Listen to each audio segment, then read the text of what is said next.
Welcome back to Beats of the Heart, Lyrics of the Soul. This is a complete song review on the song The Nothing off of Twisted Insane's new album, The Tales of Michael Johnson. I found myself listening to this song all day today. It started just starting the song over when it ended, and then I ended up putting the song on repeat. I love this song from the first time I listened to it, as I did this whole album, The Tales of Michael Johnson. But today, the song seemed different.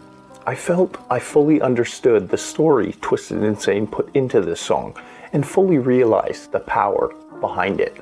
Most who have listened to Twisted Insane's music know his story, how he became homeless after leaving his wife, who was cheating on him while he was away touring. We know he always put everything into his music and probably ignored stuff in his life he should have paid attention to, giving that time to his music. In this song, The Nothing, and this whole album, we get a closer look into Twisted Insane's story and we get details we never heard fully before about suicide, depression, anxiety, self-doubt, and many other feelings and emotions. The way The Nothing is set up is genius, in my opinion. With the concept of the song, the first verse of the song where he raps slowly and speaks his story, we get the story of him grinding, trying to make it in the rap game, the hardships in his life, like in these lines here. I used to be filled with no doubt at all. Try to win, it's only drown to fall. Now understand, Twisted Insane has set this song up to be like this. In the first verse, we get a sad setting with the light violin playing in the background with the anthem-type beat behind it, setting the scene and emotions felt by the artist at the time he is portraying in his life when going through these trials and tribulations. I also love how he says, drown to fall, as opposed to down, associating his death with his rap career failing. And then in these lines, everyone told me I'm bound to fall, feeling that that's what I doubt they call. We get sentiments of people tearing him down, speaking on his music, saying he will never make it. And then in the second line, having trouble finding work to take care of his family. And then we get these lines. Slept on the bridges for months, nowhere to go, I was fucked. Now homeless, feeling everything is closing in on him. With his wife leaving, rather being homeless than to be around her, having thoughts of his music failing, causing him depression, and maybe even being scared for the first time. And then the next lines. I lived a town so I was stuck with no family, no money, no homies, some shit out of luck, so what life is tough. Having no one and nothing to help him at this time in his life, his luck has run out. Showing in these lines.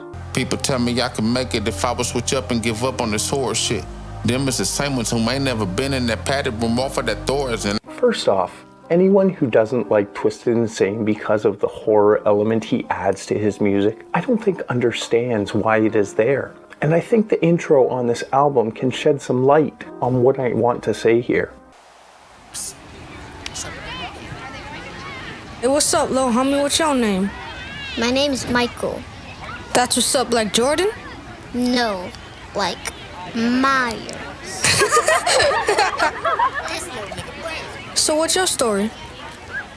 From this intro, we get a skit of a flashback to Twisted Insane's childhood. And I doubt this happened or he said this as a child. The entire intro is a metaphor, but the entire scene he sets in the intro shows he is not like anyone else. He is the complete opposite and shows this by not wanting to be like Michael Jordan, like all the other kids, but wanting to be like Michael Myers and having all the kids laughing at him. It might even be a recreation from the original Halloween movie, but I can't remember if Michael Myers had a flashback in the movie similar. But he is different from others, and he wants to show that. And having his horrorcore raps filled with murder, death, and serial killings is all to be taken as a metaphor and not actually his extracurricular activities. And with these lines. So many nights I done spent on the bathroom floor. With that blade to my wrist, I was glad to go. I have been leaving some lyrics out only to use what is needed to tell the story. Make sure you do go and listen to the full song. But here, we see him at his weakest, hiding from his family in the bathroom, and one flick of the wrist away from killing himself. And then we get these lines. Had to stop myself, my kids was at the door. I don't want them to find me dead at this bowl. He sets the scene so well in the song with these lyrics. I can picture it in my mind. I can see him lying on the floor, razor to wrist, and hearing his son knock on the door and say, "Hi, Daddy." And the next line. So why write this letter? Like, sorry, I had to go. So here, we find out the setup of the slow, sad sound of the verse was because everything he said in this verse was his suicide letter on why he was going to kill himself. And then we get these lines. But then I had thoughts of my kids waking up in the morning like, where did my daddy go? Daddy, Daddy. And the next lines. So I made the choice, I'ma stay and help them all out with their grades. But that's in the day, cause when the sun go down, I stay, giving them more razor blades. And we see that making this choice to stay for his kids shows him he has something to live for, as well as all his fans like me that love his music. And the next lines. But when the sun goes down and the kids are in bed, Michael Johnson turns into twisted insane and puts his thoughts of death into his music to murder the rap game. And the next lines. Then the both strike with that venom. Then I want a nigga back with the voodoo. Then I had to come and put one in your denim. I'ma wait for them to fall down cause they all sound like doodle. Now, unlike the first part of the song, which is slow and sad, the next part where Twisted Insane starts to go fast and starts spitting and flowing so sick, I love how the beat switches up at this part, and I can't wait for Twisted Insane's new album, Voodoo 2, which is set for a release on Halloween. I love the flow and message he puts behind these lyrics, and the lyrics to come, putting them all together. Oh, the delivery is so sick. And the next lines. Thinking that you really all that, but I saw that on Hulu. I was thinking to get dressed up in a tutu. I ain't with it with the rapping, but your acting is poo-poo. I been trying to sit and maintain, but the insane is cuckoo.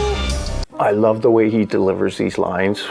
How when he gets to the second line, he doesn't just say it. He says, "Who knew?"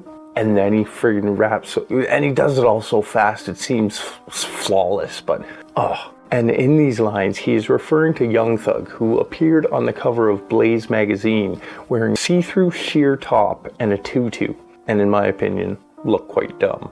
I love how in these lines I just went over, he raps such simple words in these lines, like doo-doo, poo-poo, tutu, hulu, and cuckoo.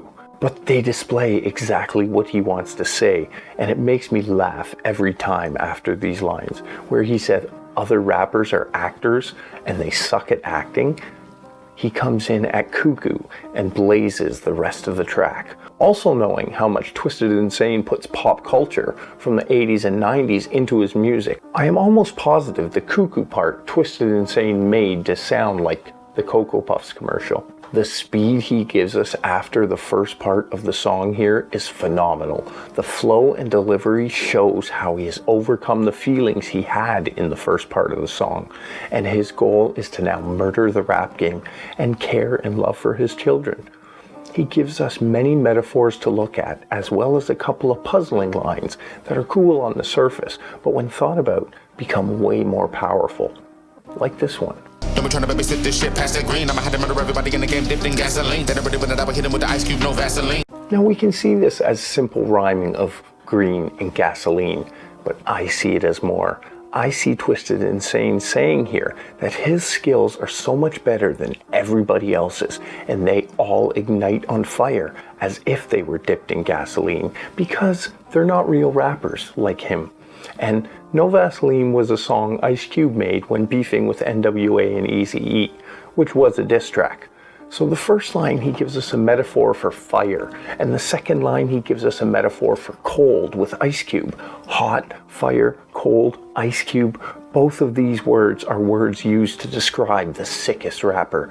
And the next lines give us. I ain't finna sit and talk, I go bang bang. Pull up on your little motherfuckers to be running around the street talking about gang gang gang. I don't ever wanna see another pair of skinny jeans in my lifetime. In these lines, Twisted Insane reiterates, as always, that he always keeps it gangster with his raps, doesn't fall for the mainstream music traps, and the line about skinny jeans shows his hatred toward the rap game and how it has accepted this stuff and become what it has. This whole track is fire, from the sad setting and the slow rap that switches up to the fast murderous rhymes at the end. Leaving a hook out of this song was an amazing choice, I think. It would have broken up the story and took away from the concept of how Twisted Insane is back to murder the rap game.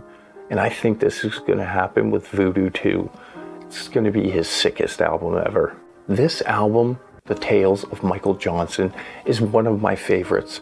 And I say that about every Twisted Insane album, but his latest albums, Sickopotamus, Sick James, now The Tales of Michael Johnson, and then Voodoo 2 coming at Halloween. But Voodoo's going to top it off, and it's going to be one of his greatest albums. If you have been listening to Twisted Insane, you will know how he has evolved over all the years, and find that he's grown up as a lot as an artist, and he's matured with his thoughts and everything else, and now how he talks a lot about God and stuff like that, and life, and all that kind of stuff. It really shows that he has evolved, and it only comes from getting to that point that he got to and realizing he's needed in this world. I've been listening to Twisted Insane every day for the last 8-9 years since I discovered him. And I don't know what I would do without any more new Twisted Insane music. And he puts so much work into his music, and using his music to tell his story adds an element that creates a connection with the artist and the listener that you can't get with most other rappers. Motherfucker, I'm about to take them all back, brain sick when I write rhymes. I ain't even tripping on you niggas, you're the enemy, but it's my time. How do you some motherfucker take another shot back through the pipeline in the nighttime? Anybody get my liver, then I'm gonna with the one. Always filled with the pain, but I gotta maintain this slump. They be like, please stop, better when you go out on top. I'm like, ain't nobody finna go nowhere, it's just begun, little bitch. And you know I will be back as the beats of our heart and the lyrics of our soul play on forever. Thank you for watching. Bye.